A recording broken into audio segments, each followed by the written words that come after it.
আসসালামু আলাইকুম। আমার নাম মিরাজ হোসেন। আজকে আমি ডিসকাস করব নেট নিয়ে, যার ফুল মিনিং হচ্ছে নেটওয়ার্ক অ্যাড্রেস ট্রান্সলেশন। নাম থেকে আমরা আইডিয়া করতে পারছি এটা নেটওয়ার্ক অ্যাড্রেস ট্রান্সলেশন করে থাকে। নেট মূলত প্রাইভেট আইপি অ্যাড্রেসকে পাবলিক আইপি অ্যাড্রেসে এবং পাবলিক আইপি অ্যাড্রেসকে প্রাইভেট আইপি অ্যাড্রেসে রূপান্তর করে থাকে বা ট্রান্সলেট করে থাকে। এখন আমরা private IP address, public IP address এবং নেট, কেন নেট দরকার এই সম্পর্কে একটু জানি। আমরা জানি যে আমরা যে ডিভাইসগুলো ইউজ করি সেই ডিভাইসের আইপি অ্যাড্রেসগুলো ইউনিক হতে হবে, এবং আমরা যে আইপি অ্যাড্রেসটা ইউজ করি সেটা হচ্ছে IPv4 অ্যাড্রেস, যার বিট সংখ্যা হচ্ছে 32। তো আমরা যদি 2 টু দি পাওয়ার 32 করি আমাদের 4 বিলিয়নের মতো একটা সংখ্যা আসে, কিন্তু আমাদের পুরো পৃথিবীতে 4 বিলিয়নের বেশি সংখ্যক ডিভাইস আছে। তো আমরা যদি প্রত্যেকটা ডিভাইসকে ইউনিক আইপি অ্যাড্রেস প্রোভাইড করে থাকি তাহলে এটা সম্ভব না, কারণ আমাদের 4 বিলিয়নের বেশি ডিভাইস আছে। এখানে আমরা দুইটা ডায়াগ্রাম দেখতে পাচ্ছি যার মাধ্যমে আমরা সহজে প্রাইভেট, পাবলিক এবং নেট সম্পর্কে ধারণা নিতে পারবো। তো আমি যদি প্রথমে এই ডায়াগ্রামটা দেখি, এখানে একটা দেখতে পাচ্ছি প্রাইভেট নেটওয়ার্ক, যেখানে একটা হোস্ট আছে আর যেখানে একটা আইপি অ্যাড্রেস আছে, যার আইপি অ্যাড্রেস হচ্ছে 10.0.0.1। এটা একটা প্রাইভেট আইপি অ্যাড্রেস। এই প্রাইভেট আইপি অ্যাড্রেস এবং এখানে আরেকটা আইপি অ্যাড্রেস আছে যেটা পাবলিক আইপি অ্যাড্রেস।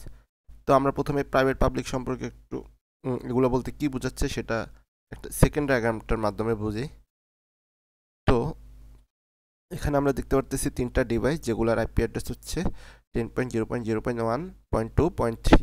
তো এগুলো হচ্ছে প্রাইভেট আইপি অ্যাড্রেস, এবং এখানে একটা আইপি অ্যাড্রেস দেখতে পারতেছি 200.88.1.11, যেটা একটা পাবলিক আইপি অ্যাড্রেস। তো এই প্রাইভেট আইপি অ্যাড্রেস দিয়ে আমি বোঝাচ্ছি, মানে প্রাইভেট আইপি অ্যাড্রেস বলতে বোঝায় যে এই আইপি অ্যাড্রেস সম্পর্কে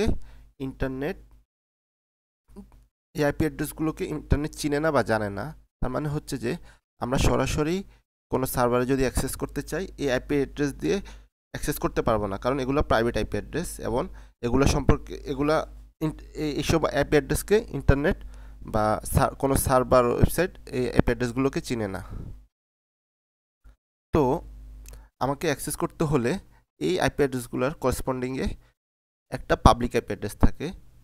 তো যে পাবলিক আইপি অ্যাড্রেসের মাধ্যমে আমি ইন্টারনেটে অ্যাক্সেস নিতে পারবো। এই পাবলিক আইপি অ্যাড্রেসকে সম্পর্কে এই পাবলিক আইপি অ্যাড্রেসকে ইন্টারনেট চিনে বা জানে। তো এবং প্রাইভেট আইপি অ্যাড্রেসের আরেকটা সুবিধা হচ্ছে যে আমরা যদি এটা একটা অর্গানাইজেশনকে ধরি, তো এই সেম অর্গানাইজেশনের মধ্যে বা সেম একটা ইউনিভার্সিটি বা একটা বিল্ডিংয়ের মধ্যে সেম আইপি অ্যাড্রেস ইউজ করতে পারবো না। কিন্তু আমরা যদি আরেকটা অর্গানাইজেশন চিন্তা করি এবং সেখানে যদি আরেকটা কম্পিউটার থাকে, সেখানে আমরা এই আইপি অ্যাড্রেসটা ইউজ করতে পারবো। এটা হচ্ছে নেটের সুবিধা। নেটের মাধ্যমে আমরা এই জিনিসটা করতে পারি। তো নেট এখানে কি করে, নেট হচ্ছে যে এই যে প্রাইভেট আইপি অ্যাড্রেসটা আছে এটাকে ট্রান্সলেট করে পাবলিক আইপি অ্যাড্রেসে রূপান্তর করে। সেটা আমরা এখন বিস্তারিত আলোচনা করব। তো আমরা এখানে দেখতে পারতেছি যে প্রথম ডায়াগ্রামে এখানে দেখতে পারতেছি যে আমাদের একটা প্রাইভেট নেটওয়ার্ক আছে যেটার আইপি অ্যাড্রেস 10.0.0.1।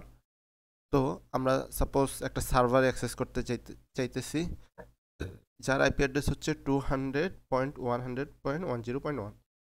তো যখন আমরা অ্যাক্সেস করতে চাইতেছি আমরা জানি যে এই প্রাইভেট আইপি অ্যাড্রেসকে আমার সার্ভার চিনে না, এই জন্য আমরা অ্যাক্সেস করতে পারবো না। তো প্রথমে এই যে আমরা যদি এখানে দেখি যে আমার সোর্স আইপি অ্যাড্রেস হচ্ছে 10.0.0.1 এবং ডেস্টিনেশন আইপি অ্যাড্রেস হচ্ছে 200.100.10.1। তো আমার এটা যেহেতু প্রাইভেট আইপি অ্যাড্রেস, এর মাধ্যমে আমরা যেহেতু সার্ভারে অ্যাক্সেস নিতে পারবো না, তো আমার একটা পাবলিক আইপি অ্যাড্রেস দরকার। এই প্রাইভেট আইপি অ্যাড্রেসের করসপন্ডিংয়ে আমাদের একটা পাবলিক আইপি অ্যাড্রেস আছে যেটা হচ্ছে 150.150.0.1। তো নেটের কাজ হচ্ছে যে এই যে আমার সোর্স আইপি এটাকে ট্রান্সলেট করে পাবলিক আইপি অ্যাড্রেসে রূপান্তর করছে, এবং তখন আমি আমার ডেস্টিনেশনে অ্যাক্সেস নিতে পারতেছি বা সার্ভারে অ্যাক্সেস নিতে পারতেছি। এবং সেকেন্ড হয় কি, যখন সার্ভারে আমরা অ্যাক্সেস নিতে পারতেছি এবং সার্ভার যখন আমাদের কোনো ডাটা সেন্ড করবে তখন আমরা দেখতে পারতেছি যে আমাদের ডেস্টিনেশন আইপি অ্যাড্রেস হচ্ছে যে 150.150.0.1 এবং সোর্স আইপি অ্যাড্রেস তখন সার্ভারের যে আইপি অ্যাড্রেস সেটা। কিন্তু আমার অরিজিনালি তো এখানে আমার ডাটাটা দরকার হচ্ছে আমার প্রাইভেট আইপি অ্যাড্রেসে। তখন নেট আবার সেমভাবে এই পাবলিক আইপি অ্যাড্রেসটাকে আবার প্রাইভেট আইপি অ্যাড্রেসে রূপান্তরিত করে। এবং এটা হচ্ছে আমার মেইন যে ডেস্টিনেশন সেটা। তারপর আমরা দেখতে পারতেছি যে তখন আমরা ডাটাটা অ্যাক্সেস করতে পারবো। এ হচ্ছে আমার নেটের কাজ। আশা করি সবাই বুঝতে পারছেন। Thank you.